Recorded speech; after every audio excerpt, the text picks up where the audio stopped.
It started on a quiet Saturday morning. I was enjoying my coffee on the porch when I heard that all too familiar, obnoxious screeching of a jackhammer. Frowning, I walked outside and saw Karen, the self-proclaimed HOA dictator, hammering away at my sidewalk. "What are you doing?" I shouted. "Oh, just fixing what should have been fixed years ago," she called back, sweat dripping down her forehead. "And while I'm at it, I might as well make sure your property looks presentable. Consider it HOA improvement." I blinked. "This sidewalk is on my property. You do not have permission to destroy it." Karen smirked, ignoring me. "Rules are rules. The HOA decides. Move along." By the time I realized what she was doing, half of my sidewalk was a crater, jagged chunks of concrete scattered like confetti. I ran inside and grabbed my phone, but Karen waved me off. She wasn't just stubborn. She was legally clueless and dangerously entitled. That gave me an idea. If she wanted to play demolition expert on my property, I'd give her a lesson in boundaries she'd never forget. The next morning, Karen drove up in her shiny SUV, revving the engine proudly, expecting to intimidate the neighborhood with her audacity. What she didn't see was my little surprise: a fresh layer of wet cement perfectly shaped for her tires. As she stepped out of the car, clipboard in hand, she froze. The wheels of her SUV were already halfway submerged in the cement trap I had carefully poured overnight. What's this?" she stammered, trying to back up. I strolled over casually, coffee in hand.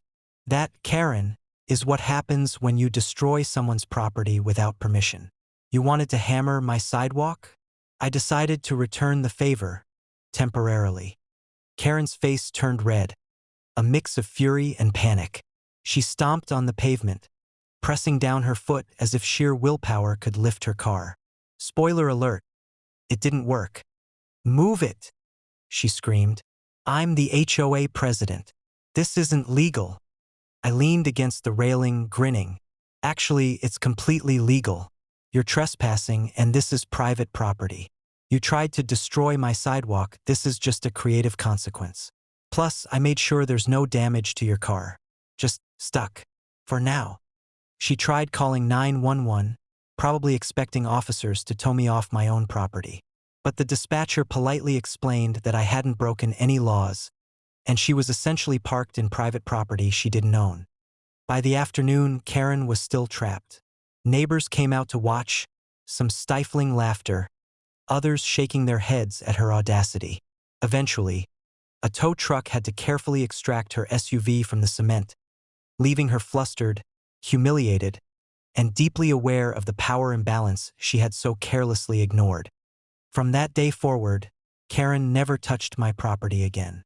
Every time she drove past, she'd slow down, glancing nervously at the sidewalk.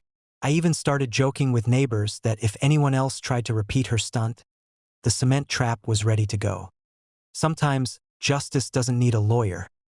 It just needs a little planning, patience, and an oversized sense of poetic irony. And Karen? She learned that trying to destroy someone's property is a very risky game when the homeowner is smarter, quicker, and just a bit mischievous.